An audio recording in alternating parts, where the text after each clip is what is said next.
Welcome to Gas, the true story of a toxic train derailment. I'm Ron Scholl. Last time on Gas, ATSTR released the results of its Phase 2 study, which despite its limitations, documented chronic injury in Alberton spill victims. Meanwhile, the EPA declared war on the EPA National Ombudsman Bob Martin, threatening his Alberton case. We now continue with Part 4, concluding Chapter 8, then Chapter 9. Chapter 8, War. With Martin in Missoula in early April 2000, Hodges arranged for a meeting with lawyers from Ted Lyon's office. She tried for a year to get her attorneys interested in Martin, but Lyon never returned any of Martin's calls. The Chalmers, Dixie Robertson, and John Zimet attended, along with two of the attorneys on Lyon's team, Mark Connell of Missoula and Marquette Wolf of Texas. The spring thaw had brought a resurgence of the smell. Dixie Robertson confirmed, "It stinks so." Martin, "I know, I heard. I remember smelling it last summer." Martin had worked with Hodges to get a list of areas she'd like to get tested by the emergency response team, and the lawyers were interested. Besides air testing, Martin said, "You're going to need soil, and you're also going to need indoor wipes of homes." Martin would also recommend that the CDC Center for Environmental Health do some comprehensive human health sampling. Martin asked where they'd feel comfortable having the hearing, and the group said Missoula. He and Baucus's office would choose which agency people to invite, but he definitely wanted Region 8 and MRL to testify. Martin, "Get the request for a hearing in first to Baucus, and then you need to follow up with a list of issues and questions you want directed to witnesses. And it's on the record, public. I can tell you the environmental testing is going to come before the human testing." Martin asked if they wanted the hearing prior to environmental testing. If the hearing goes first, some people might say, "Hey, this could be the real thing." Hodges favored the hearing first. Martin, "So let's do a hearing first in which you guys play an integral part of. You help set the agenda, help prepare the record." The spill smell was back, and the timetable for the hearing was as soon as possible, possibly late May or early June. "You need to establish momentum," Martin said, "and do the hearing and environmental testing first. What you get out of the public hearing will be exponential," he said. Hodges, "How likely will it be that we get the hearing?" Martin, "You need Baucus." Baucus was still back door on this, he said, quietly supportive. "You need to get him front door." Up until now, the attorneys mostly listened. Martin was interested in what attorney testing was turning up and said his investigation would drive and inform any lawsuit.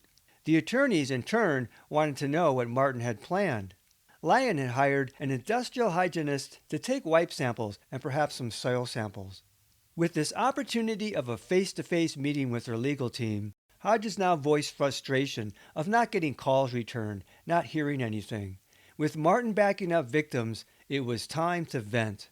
"Most people feel a total lack of support from the attorneys," she began. "Just take this message back to the attorney's office. This has been a rare opportunity to talk to you. I've been trying to get you attorneys together with Bob Martin for a year. We would like to know that we'll walk away from this meeting and get support and not be forgotten. We need advice from our lawyers. We spent so much money trying to find answers. We found Bob Martin. It just can't be us and the victims anymore. We can't go the home stretch without support." Her lawyers got the message.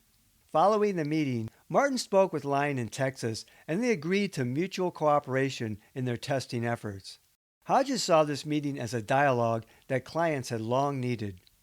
"Bob lent us credibility that we don't seem to get from them, just because he listens to us," she said. The next day, she spoke with Lyon and felt confident that a new relationship had been forged. When Mosca heard about the meeting, she was less optimistic. She wondered if the lawyers really wanted the hearing before the cases were settled. Did they really want to work with Martin or just get information from him? "I didn't want to burst the bubble. They're all schmucks," Mosca said of the lawyers. "I think it's dangerous to put the two together. One thing, the hearing is a public process and it's supposed to be for everyone. And the other thing, a lawsuit, is a very private process. I don't know what to say, except no lawyer has seemed to do anything particularly positive so far. They're really good at saying things and not following through." A few days later, on the 4th anniversary of the Alberton spill, Hodges sent out a press release informing the media of the Ombudsman hearing and the petition for Montana's congressional delegate support. She also recapped the original petition to Martin and Baucus's support and the ACCH trip to Denver.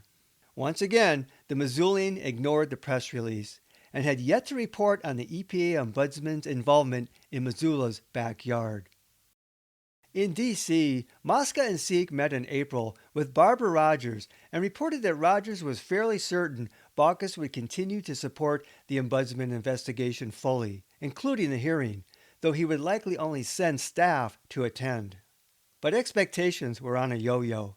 Mosca was concerned on many fronts, including testing.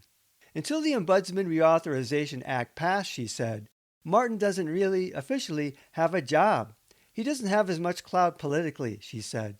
His office appeared to be hurting for funding, a victim of those politics. Meanwhile, Martin kept pushing ACCEH toward Baucus, but she didn't think Baucus would champion Alberton on his own, as Senator Allard had for Denver.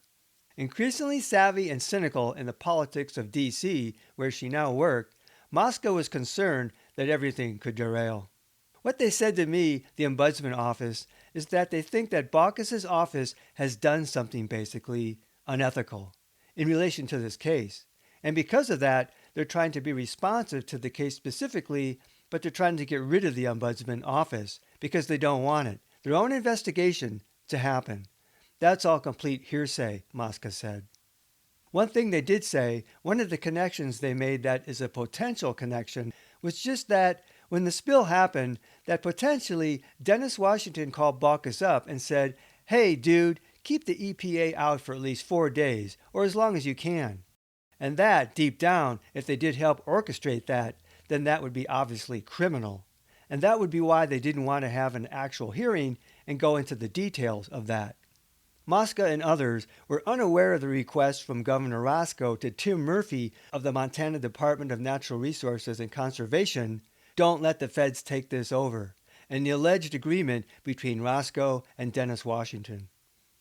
In mid-May, Hodges too grew concerned about the proposed EPA testing.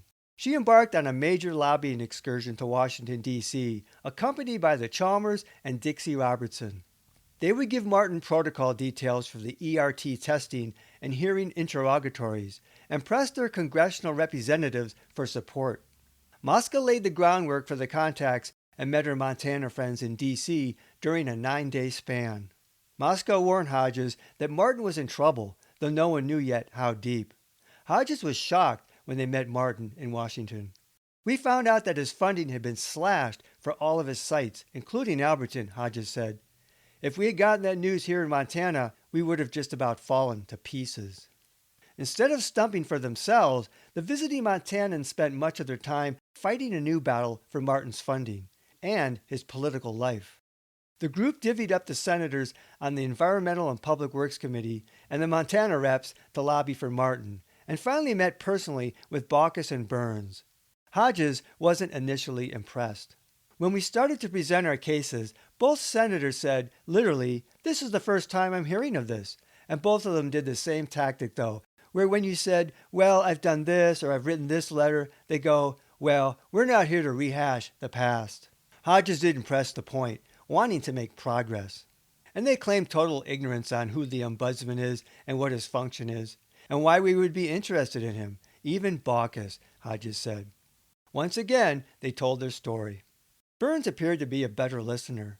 Baucus seemed like he was anxious to leave the room, Hodges said. But they got results. The definitive thing from Baucus was, he said, you will get your hearing. We said we wanted something in writing, Hodges said. Baucus wrote a letter to Martin, and the group got a copy just before they left D.C. But Baucus had yet to meet with Martin. Senator Burns, on the other hand, met with Martin the day after the group visited Burns. After that meeting, Burns' D.C. office seemed much more supportive. Mosca thought Burns would try and help Martin get funding for Alberton, but was unlikely to write a letter supporting the investigation, because, according to the Ombudsman office, she said, they never put anything in writing, Burns' office. The group even got an appointment with Representative Rick Hill, but Hill failed to keep it. Hodges never heard back from him. Mosca said that every politician played the, this is the first I've heard of this game. Lucinda and I alone, have visited each of those offices at least 3 or 4 times prior to this visit, she said. And Baucus had already responded in writing. Mosca thought the representatives were impressed by the Alberton contingent showing up in person in Washington. People didn't usually do that. Although, she said, with a honed cynicism, don't underestimate the power of staffers to bullshit people into thinking their visit is going to be taken more serious than it is. Despite the humidity, expense, and sore feet, Roger Chalmers felt good about the trip. I heard murmuring in the hallways and the cafeteria about us. I could hear people saying, that's the Montana group. They call us the Montana delegation. Just before leaving D.C., Hodges said, they met with Martin. He said, 1 hour ago, I got approval for temporary funding. Clinging to life, at least for the summer. Martin said the Alberton victims' personal lobbying had made a difference, for him and for them. But Martin remained under intense pressure, Hodges said. At this point, despite their large and expanding caseload, Martin and Kaufman had but one staff support, along with 3 summer interns. Hodges, if the EPA can't pull his strings through cutting his powers, they pull his strings through cutting his money. And they were definitely doing both while we were there. Martin hinted generally to Hodges that the EPA was working on new guidelines for his office. They are trying to take away his powers, and they are taking away his money. He's just been too darn effective, I think. I'm damn glad we went to Washington, D.C. Things were much worse than my instincts were leading me to believe when we left. ACCEH followed up the trip with a press release about the proposed hearing and Martin, and included the 2 letters of endorsement from Senator Baucus. The Missoulian ignored it. Martin's funding crisis was caught in a nexus of controversy beyond Shattuck.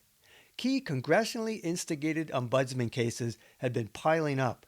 Back in February 2000, Representative Michael Bilirakis of Florida, home to a Martin case, introduced a House companion bill to Senator Allard's to reauthorize and strengthen the Ombudsman Office.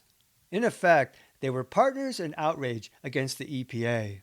The Bilirakis bill would give the Ombudsman a 10-year term, required the Ombudsman to report to Congress on cases, and called for the Ombudsman to recommend improvements to the hazardous waste programs under both the EPA and ATSTR.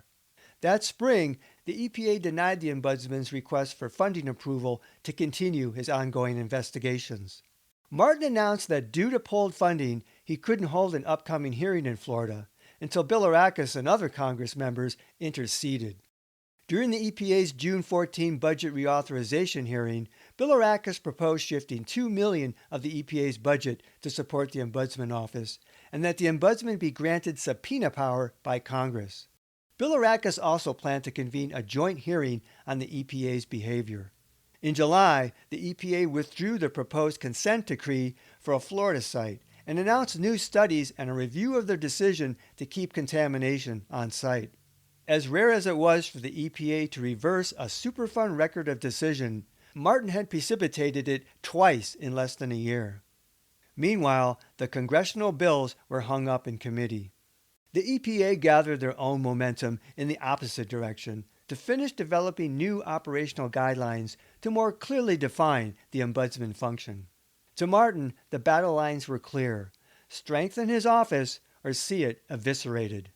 Martin's chief investigator, Hugh Kaufman, had seen the draft guidelines and told Idaho Press, for all intents and purposes, if the guidelines are published as it is right now, it will end the function of the Ombudsman Office as we know it.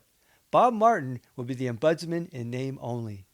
Amid this intense political fight, Mosca bemoaned that summer, to a certain extent, the Ombudsman Office has done nothing for Alberton. Nothing in the situation has changed. The stuff that needs to happen for Alberton really needs to happen soon. Politics was strangling the fight for justice. While the larger war raged in D.C., Hodges continued her own endless battles. In early June, she finally had her deposition taken by MRL attorney Randy Cox, an 8-hour exhausting ordeal, but not particularly emotional. She had expected MRL to victimize the victim. But mostly, Cox focused on Hodges' finances and efforts with ACCEH, and asked about the Denver hearing. Her attorneys had warned her to give only yes and no answers. Depositions didn't ever help you. It was all about the damage that could be done. Hodges said of Cox's interrogation, So he was, you can talk to senators and yet you claim to be ill? You're not dead basically, so you must be healthy. And like I said, you can't go into your reasons. They don't think there's anything more here than some poor people in Alberton who saw a chance to grab a buck. And then I took it further and have drugged them through the mud publicly by my efforts. Her lawyer that day, Marquette Wolf, told her that Randy Cox's impression of me is that I'm an irrational militant. That was his comment just the day before the deposition to Marquette. That Lucinda Hodges is an irrational militant, and I can't wait to depose her. But she'd apparently been a good witness, and the whole day seemed boring and tiring. Hodges said that as Wolf later drove her home, he told her, "You know, you people really are altruistic, aren't you?" And I realized that for the first time after hearing me, he realizes that we are legit. And I guess these lawyers live in such cynical worlds that they can't believe that somebody would just fight for a cause and really truly be poor and have health problems. Wolf told Hodges they'd never had a case like this before. Her own lawyers hadn't known where the plaintiffs were coming from. Soon, there was talk of a global settlement, with Lyon pushing hard for people to sign. Lyon now had some 76 clients and had settled one case, the Atwoods, who drove through the cloud on their way to Butte. The Chalmers were trying to transfer their case to Lyon. Hodges felt the lawsuits were completely out of the client's control and deluded to think they ever were. Now it feels as if it's totally in a stranger's hands and that we're just going to get mailed a check and it's going to be over, she said, and that we won't like the amount and nothing will be any more straightened out. From the court records, all the lawyers seemed to care about was the rail and liability, not what spilled and the health effects. Liability had not been determined yet. One thing's clear, Hodges said. There's no justice in any of these lawsuits. And the numbers, the offers, are just too darn small, and the questions are not being answered. But getting justice was what Martin was for, she figured. Unfortunately, she now found herself caught up in the existential drama of the man she was counting on. On the literal home front, Hodges' house in Alberton faced foreclosure on July 21st. She only owed $5,000, but had no money. She had been loath to make payments on a contaminated house, but still, she hated to lose the house prior to testing that might prove contamination and give her leverage with MRL. But any testing wouldn't come in time. Mosca contacted Hodges' caseworker, who had no idea about the alleged contamination. The worker was horrified by the situation, Mosca said, and advised the bank to wait on results of Hodges' lawsuit. In late April, Hodges absorbed a personal blow when her mother died in Wyoming. Worn out from the D.C. trip and her mother's recent passing, and anticipating the ombudsman hearing and the first trial, Hodges decided that June to recede from ACCEH for the summer and recuperate. Unbeknown to her Alberton connections, Hodges was 6 months pregnant and not feeling well. That fall, she gave birth to Emmett, her first child with Mark Hansen. As was always the case, the child faced a brave new world. Chapter 9. Tests. Epigraph. Everything's still happening, but everything's still indefinite. Lisa Mosca, quoting Robert Martin, EPA Ombudsman. In April 2000, Dr. Cynthia Lewis-Younger released the results of her ATSTR-sponsored clinical evaluation. Lewis-Younger was an occupational environmental medical specialist at University of Utah's Rocky Mountain Center for Occupational and Environmental Health. Lewis-Younger didn't try to determine whether or not victims were exposed to anything but chlorine. She evaluated only 38 volunteers and based her report on 35, offering the expected caveat that the low number of participants made interpretations cautious. In addition to pulmonary function tests, Lewis-Younger tallied self-reported symptoms. For chronic self-reported respiratory symptoms such as cough, 46% of participants, and shortness of breath, 46%, Lewis-Younger wrote, "The findings are consistent with respiratory effects from exposure to chlorine that have persisted." For chronic self-reported neurological or special senses symptoms such as headaches, memory loss, dizziness, vision problems, and more, Lewis-Younger couldn't explain these chronic symptoms. She wrote, "Neuropsychiatric testing would be needed to assess the extent and severity of neuropsychological impacts."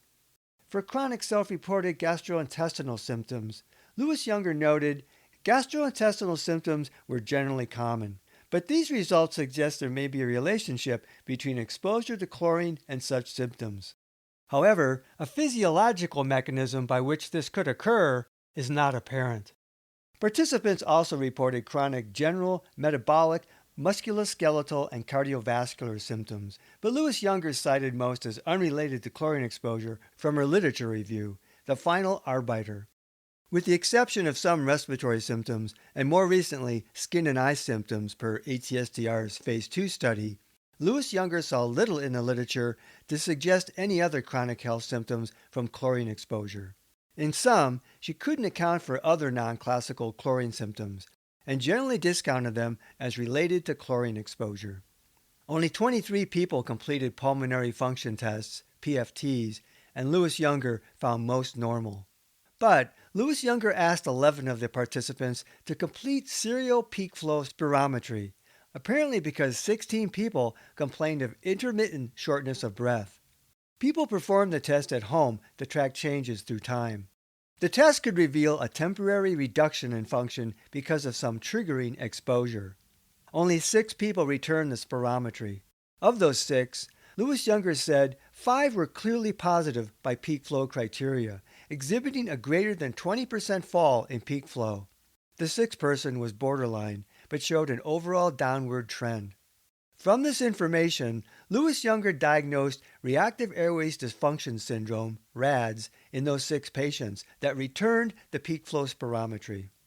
In Lewis-Younger's overall diagnoses, which excluded unexplained chronic symptoms such as gastrointestinal, headaches, dizziness, etc., she found no effect, 7 people, 20%.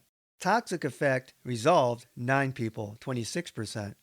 Toxic effect unresolved, and this meant 2 or more chronic respiratory symptoms cited in the literature, such as shortness of breath, 19 people, 54%. Specifically, she found RADS in 9 people, and only 3 cases had been diagnosed previously. That was 26% of the sample. Mebomyitis of the eyes, 3 people, or 9%, and dry eye syndrome, 4 people, 11%.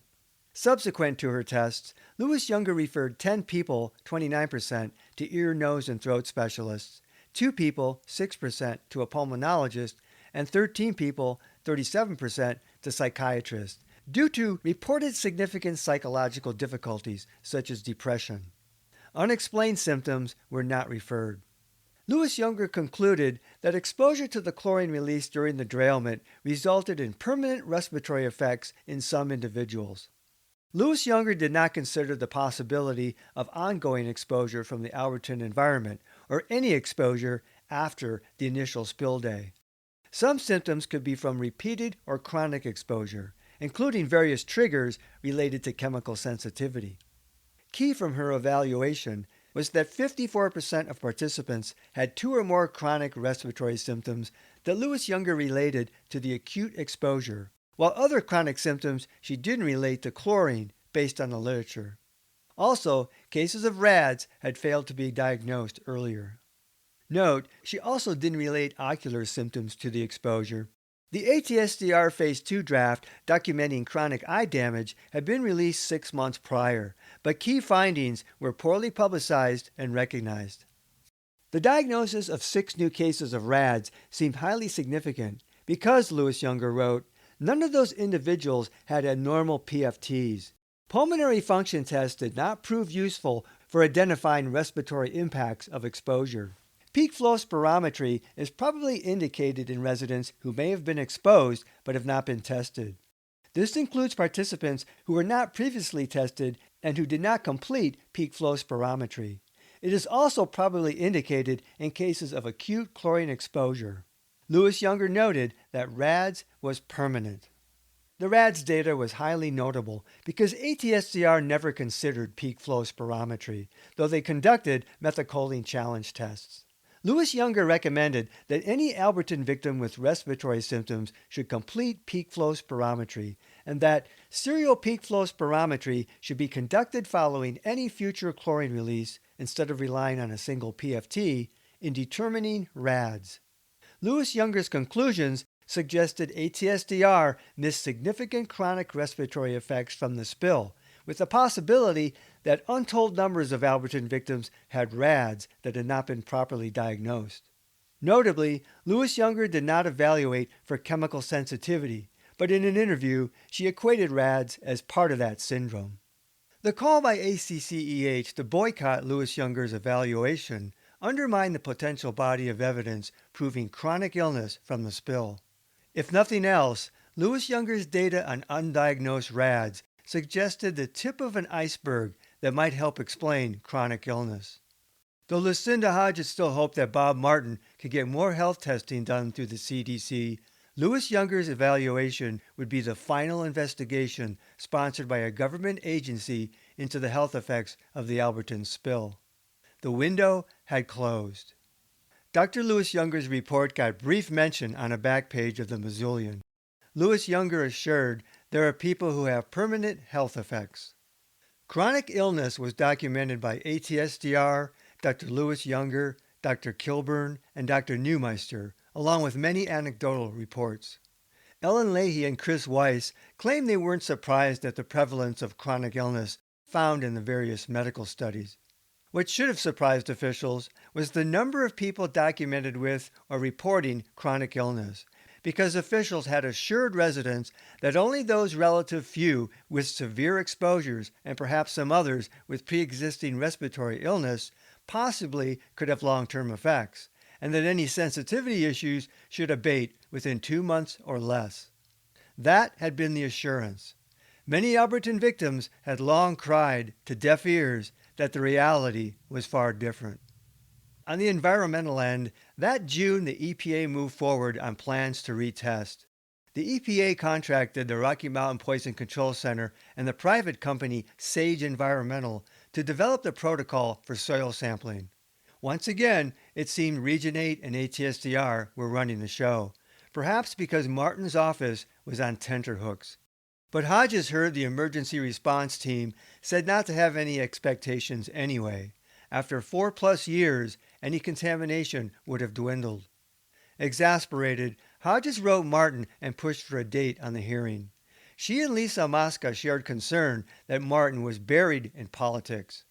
Hodges really hoped the testing and the hearing could be done before litigation settlements. A sampling protocol meeting in Alberton was held by Frank DeRosso, an industrial hygienist from the Rocky Mountain Poison Control Center, and Lori Goldner, an environmental scientist from SAGE. Of course, there were budgetary constraints. Initial plans called for 36 soil samples. DeRosso admitted that 36 samples isn't a lot. We may not be able to draw a lot of conclusions, he said. As it turned out, there would be only 20 soil samples this go-around. As for the original sampling, Goldner said, given the magnitude of the release, they didn't take a lot of samples. Her comment was the first hint of an independent critique of the Olympus EPA testing. As talk turned to what tests might find now, DeRosso said that even low levels of a chemical could affect someone. I see the pattern all the time, he said. People for some reason or another can become sensitized to various low levels and odd combinations of chemicals that we can't even measure with our analytical equipment. This was a health phenomenon the EPA, ATSDR, and local health officials were aware of, but had never considered as a health concern for Alberton victims. By August 2000, the Utah team had the EPA contract and readied the testing protocol for public comment. The ERT would only do a review. The test results would determine further investigation or cleanup decisions. The plan was to collect samples at and downwind from the site and from any other areas of citizen concern. Soil samples would be analyzed for SVOCs. Because of their volatile nature, only subsurface soils at the spill site would be analyzed for VOCs. SAGE planned for no air sampling. Surface soil samples would be collected at various locations based on the vegetation bronzing map and one miscellaneous sample at the 9 Mile Divide saddle in answer to the Chalmers claim that the cloud dropped into the 9 Mile Valley. There would be no indoor testing. ACCEH had plenty of comments. A primary objective was a back extrapolation or back calculation, if possible, to assess the past concentration of any present chemicals. If X amount of a compound was found in late 2000, what would people have been exposed to in 1996? Even if levels now are low, Moscow wrote, given that a large portion of victims are now chemically sensitized, lower than actionable levels could still be having a serious impact on their health, just as Durasso had noted. Unlike ATSDR, SAGE responded to protocol comments and even made changes.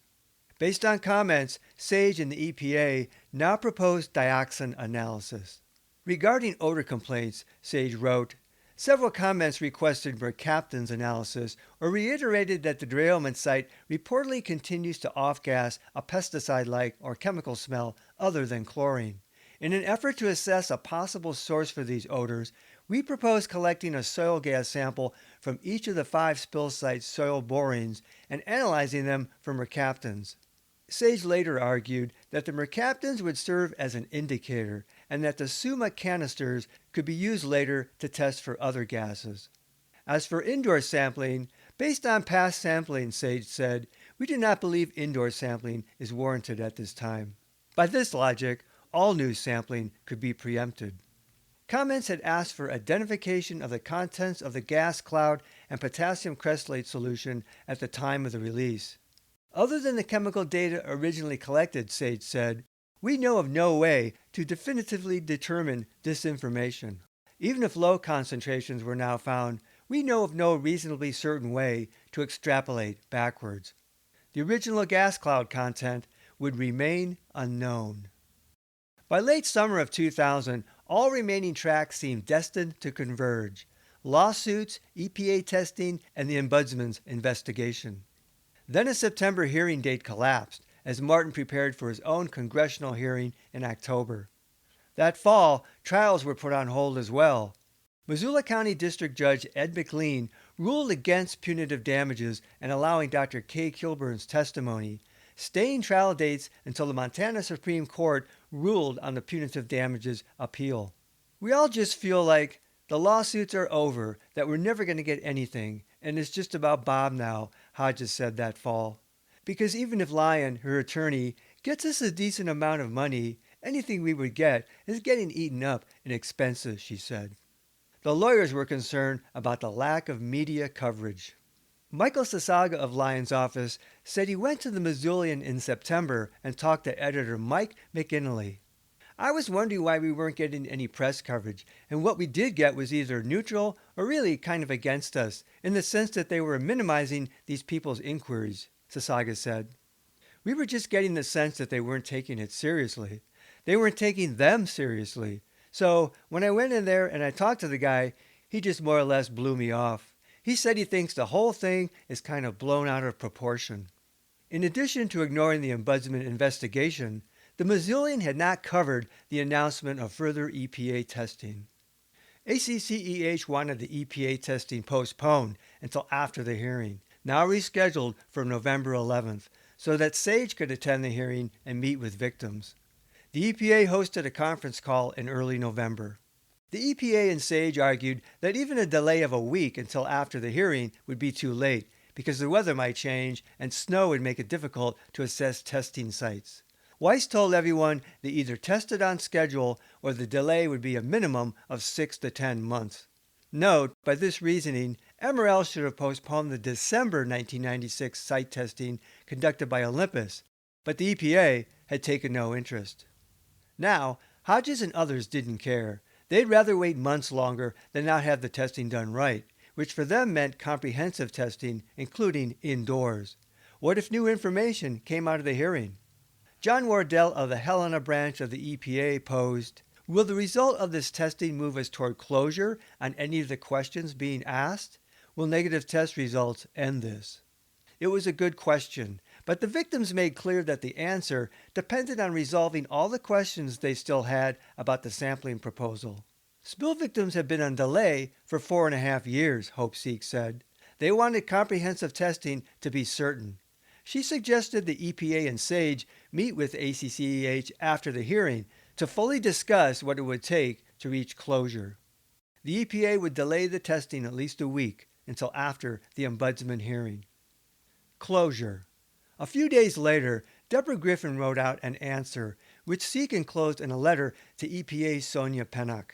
Griffin wrote, "Closure cannot be achieved until EPA can actually tell me and list exactly what my family and I were exposed to on April 11, 1996, and the years following while we lived in Alberton, and hold the polluter, MRL, accountable and responsible." Beverly Ridenour added, "They, the railroad, need to be held responsible for all of our future medical expenses that are related to our exposure from the chemicals that were released on April 11, 1996. Once the area has been cleaned up and MRL has been held accountable for their actions and are made to be held responsible for the health issues of the Alberton community and the people who have had to leave the area, then that will bring closure." Seek said the fundamental issue was a lack of disclosure of the chemicals released, the chemical reactions, and the health effects. This lack of disclosure prevented informed decision-making by victims, officials, and physicians regarding the safety of returning and the diagnosis and treatment of symptoms. Disclosure was the first step to closure. To discuss these broad ends, ACCEH requested a meeting with Sage and the EPA, along with Martin, the day after the Ombudsman hearing, if possible. Such a meeting was never held. The door to closure remained unopened. Meanwhile, Martin's office was under attack. Mosca trusted Martin, but felt he hadn't had enough time to look into Alberton, and he told her he really didn't have control over the testing. She thought the hearing much more important than the testing. Because I think that the way people have gotten screwed in this whole situation is that right away after this incident happened, even though a lot of people were experiencing similar problems, they were pretty much broken up into islands as a group pretty quickly. I think the hearings are an opportunity to hear that on the public record. And that will be so powerful that it will be impossible to ignore, impossible for the media to ignore, she said. The problem with the testing was that after 4 years, they might not find much. And if that happens, Mosca said, that's going to be a media nightmare. Not because nothing is necessarily there, but because of the complexity of acute and chronic exposures. Most people don't understand the medical concept yet of chemical sensitivity. But having 60, 80, 100 people say the same thing is just as powerful, if not more so, she said. Mosca wished she could sue ATSTR and the EPA. It has sucked so much energy to get nowhere with these agencies, she bemoaned. Just before the new hearing date was announced, Martin told her, everything's still happening, but everything's still indefinite. The credo of surviving the Alberton spill. Next time on Gas, the true story of a toxic train derailment. Over 4.5 years after the Alberton train derailment and chemical spill, Alberton spill victims finally get a public hearing, which includes a startling revelation. Until then, this is Ron Scholl. Thanks for listening. This podcast is adapted from the book Gas, the true story of a toxic train derailment. Visit Amazon.com to see the 2-book series. To access support material in the book, such as maps, photos, illustrations, and video links, visit my Facebook page Gas, the true story, or watch my Gas playlist on my YouTube channel at RL Scholl.